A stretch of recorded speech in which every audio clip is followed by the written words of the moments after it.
Hello student, आप सभी को इंडियन एजुकेशन में स्वागत है। आप लोग को पढ़ाने के लिए लाई हूँ एनाटॉमी में सिंपल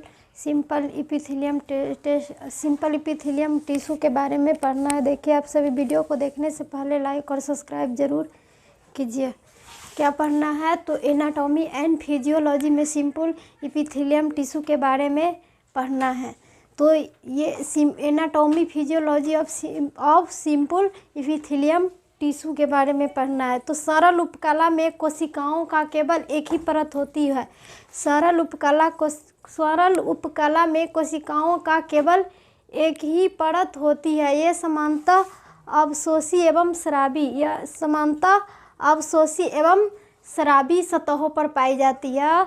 अवशोषी एवं स्रावी सतहों पर पाई जाती है। यह उपकला बहुत ही नाजुक होती है। यह उपकला क्या होती है कि बहुत नाजुक होती है तथा ऐसे स्थानों पर पाई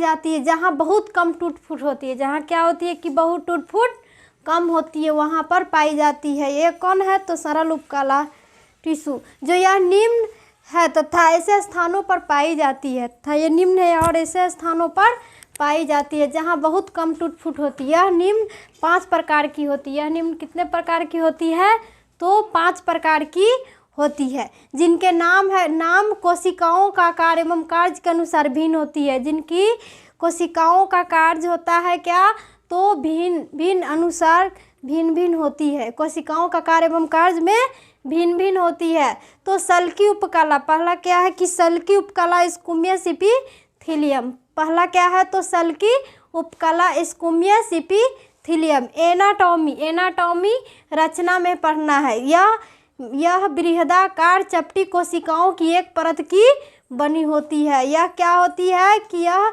बृहदाकार चपटी कोशिकाओं की एक परत की बनी होती है तथा समस्त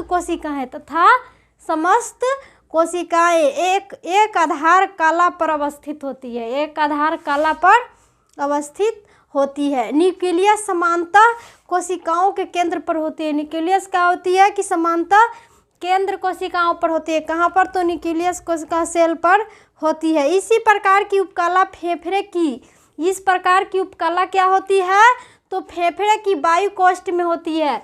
कहाँ पर होती है इस प्रकार की उपकला तो ये फेफड़े की वायु कोष्ठ में होती है। कहाँ पर होती है तो फेफड़े के वायु कोष्ठ में होती है। हृदय के अभ्यंतरिक परत और रक्त वाहिनिकाओं के आंतरिक परत या कार्निया या टेम्पोनिक मेम्ब्रेन आदि में पाया जाता है। यहाँ कहाँ पर पाया जाता है तो हृदय के अभ्यंतरिक परत एवं रक्त वाहिनियों के आंतरिक परत या कार्निया में या टिम्पेनिक में मेम्ब्रेन में आदि में पाया जाता है। कौन तो ये सल्की स्क्यूमस इपिथेलियम टिश्यू, ये उपकला।